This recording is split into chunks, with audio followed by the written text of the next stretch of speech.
Hey guys, Sally here. So Ghost Reaper Girl Chapter 3 is finally out. And this chapter basically addresses one question that was kind of bugging me for a bit for the first two chapters. And that question is, what exactly is Chloe going to do?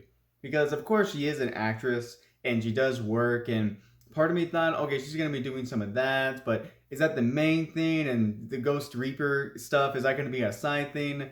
And it appears, at least from what the chapter's going on, that this is going to be your thing. She's going to be exterminating, maybe it seems obvious, but she's going to be exterminating evil spirits, hunting them down, and probably doing that for Arkham Bullet.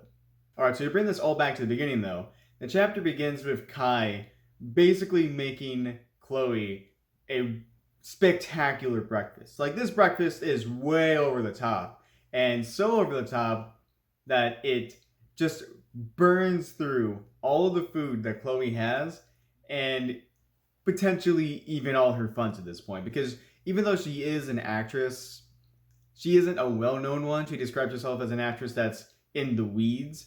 So she needs money. And Kai, being the great guy that he is like, hey, I know what we can do. You can do what I do, and you can make millions of dollars.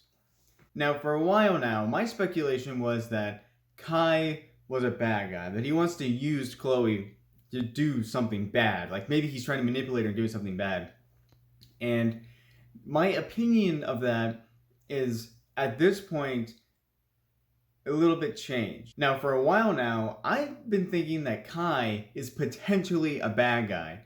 But I've been reading some comments, and even based on this chapter, my new consensus in my mind is that Kai isn't necessarily a bad guy. He's probably not a bad guy at this point, but he is trying to use Chloe to do something for him. So this isn't my idea. My idea that he was a bad guy, and somebody said, no, I think it's this. So I think I'm wrong. I think my original hypothesis is wrong, and their hypothesis is correct, that he's not a bad guy, but he wants to use Chloe to do something.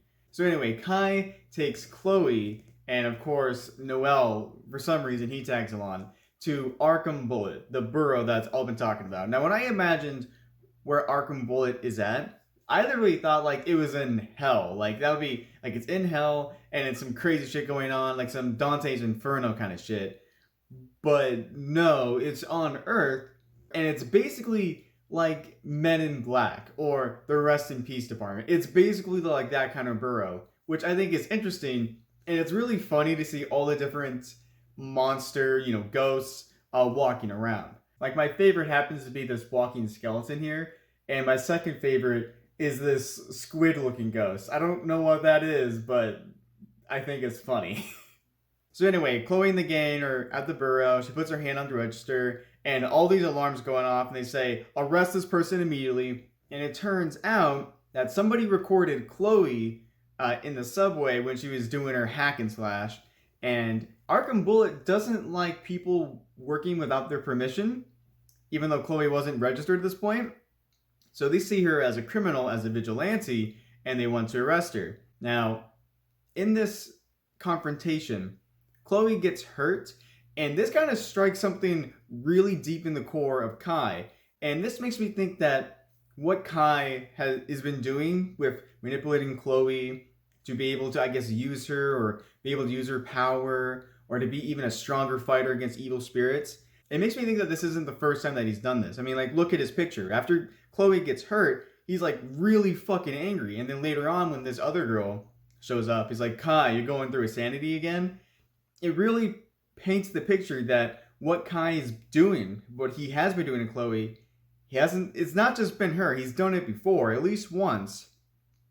And that time ended badly. So it makes me wonder even more. The whole mystery of Kai, it's never ending. So after that confrontation, the chapter then ends with this girl saying her name, and I gotta bring it up. Her name is Nyarlathotep, which apparently is like an H.P. Lovecraft, a god or creature. I don't know anything about H.P. Lovecraft, but apparently this is one of them. And another enemy, and somebody pointed this out, I think in the comments on Viz Media, pointed out that this other enemy is also of H.P. Lovecraft inspiration. So if you're a fan of H.P. Lovecraft, that's for you. So overall, my thoughts on this chapter are that it's more calm. It's not like, I know it's kind of funny to say, it's more calm what's going on, but it's back to being very interesting. Like with the first chapter, there was action and like complete intrigue. I was completely invested. And for the second chapter, it was more like, we're gonna have a fun time here. We're not really gonna try to explore any mystery. And with this chapter, it has, you know, some action, but it really expands the world more. And that's what I think I'm liking so far with Ghost Reaper Girl. I'm really interested in this world and what's going on. And there have been people have been saying like, man, I really hope this is in the same world as Rosario plus Vampire. And personally, I don't think that it is, but I would like if there was a crossover. If a crossover does happen, that'd be cool. I don't think that it is in the same world. I'm just gonna be saying, but I'm really want to know what's going on. Like it seems really cool, and I don't know. I need to know. Anyway, that's my review of Ghost Reaper Girl Chapter 3. I like the chapter. I'm really interested in what's going on, and I'm really excited to see the world continue to expand. I don't know what's going to happen next. It's probably just going to be some more exposition drops with the girl who I can't say her name. I'll just call her Nair. Nyril. I'll just say Narl. Nyarlathotep. That's a fucking hard name to say. But it's probably just gonna be some exposition drops like, hey, remember when you fucked up? I don't know. We'll see there. Anyway, thanks for watching the video. See ya.